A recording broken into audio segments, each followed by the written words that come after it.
Robert Oppenheimer used this as a description for the first nuclear test. When 1,000 suns explode in the sky, I shall come as death. He took a passage from the Bhagavad Gita, Mahabharata and Ramayana. You will see vivid description of weapons which resemble today's modern weapons. You can still explore the cosmos, you could still know everything.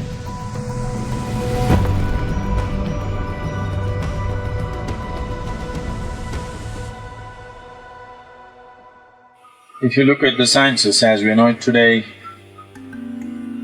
they are full of explanations, but never ever addressing the most fundamental aspect of creation in any sense.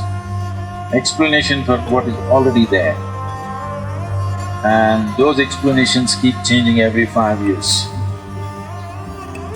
And a new set of people will get Nobel Prizes. I'm not trying to make fun of science as a whole. It's a fantastic exploration, no question about that. Today, the top scientists in the world have fully realized that this is not the way. They are openly saying that it is not only that we do not know, we will never know, but knowing tidbits about creation itself will bring enormous amount of benefit to humanity, no question about that. But benefit to one generation and extinction to the future generations, a very short-sighted benefit. You will see in Puranas, Mahabharata and Ramayana comes under the Purana culture. You will see vivid description of weapons which resemble today's modern weapons. So they couldn't have just made up something which did not exist, the concept of it which did not exist a few hundred years ago. And you will be surprised, Robert Oppenheimer, who is considered as the father of modern nuclear weaponry, when the first nuclear weapon was tested in the United States, in Los Alamos, he took a passage from Krishna, from the Bhagavad Gita, and he said, when Krishna spoke about this, he said, when 1,000 suns explode in the sky, I shall come as death and shall shake the world. So he took this passage and used this as a description for the first nuclear test that happened in the United States. Because the same thing was spoken almost 5,000 years ago by Krishna. So why I'm going into this is, these aspects of physical sciences were explored and were rejected, are not the way for the humanity. If you go this way, this is a way of destruction, this is not the way to go. So they turned the whole thing into a mystical dimension where a human being can expand and explore limitlessly without causing any damage to anything around him. Without disturbing any life, you can still explore the cosmos, you could still know everything. And fundamental longing within a human being is, he wants to expand.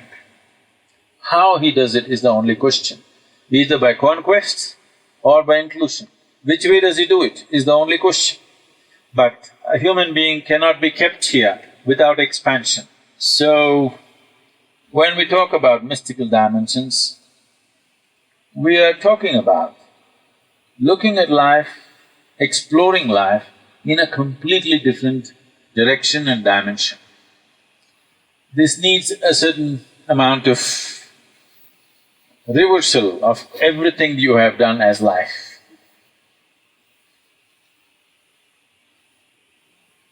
If I say your life, you will immediately think your job, your business, your family, your husband, your wife, your children, your friend. and many other things, isn't it? Very few people, only if I put a gun to your head and say your life, then you understand what's life. This is not a party, this is not a job, this is not money, this is not home, this is not children, this is not this and that. Life means this. What makes life is not your local train coming on time, airplane taking off on time, your cell phone working, something else happening, your bank account clicking. No, what makes life happen is just this: the soil, the rain, the breeze, the mountain, the tree, and what beats here, what pulsates within this every cell in this body, and above all, the intelligence behind all this. If we want to explore something else, then we have to rejig ourselves a little bit. Rejigging ourselves may not be our idea of fun, but I want you to know one thing: the only and only thing, knowingly or unknowingly, that you're aspiring for is to become something more than what you are right now. You will never become anything more than what you're right now, unless your perception is enhanced. By increasing your bank balance, you will not become more. That's only in comparison with somebody. Unless everybody is little poorer than you won't feel good having $1 billion. Yes or no? Suppose everybody in the world has $10 billion and you have $1 billion, are you happy? So $1 billion is not going to do anything, it's only the social comparisons. Anything that you may have or you believe you have achieved in life will not mean anything unless there is somebody to look down upon, unfortunately. Please see this. Yes or no? Yes. The only thing that will matter is your perception is enhanced. You are experiencing more life than you were experiencing yesterday. For this, you don't need anybody's comparison. How somebody is experiencing or not experiencing is not even an issue. If you're experiencing something more than what you were experiencing yesterday, this day is a blessed day and it's a fulfilled day. Ultimately, that's the only and only thing that fulfills a human being and nothing else.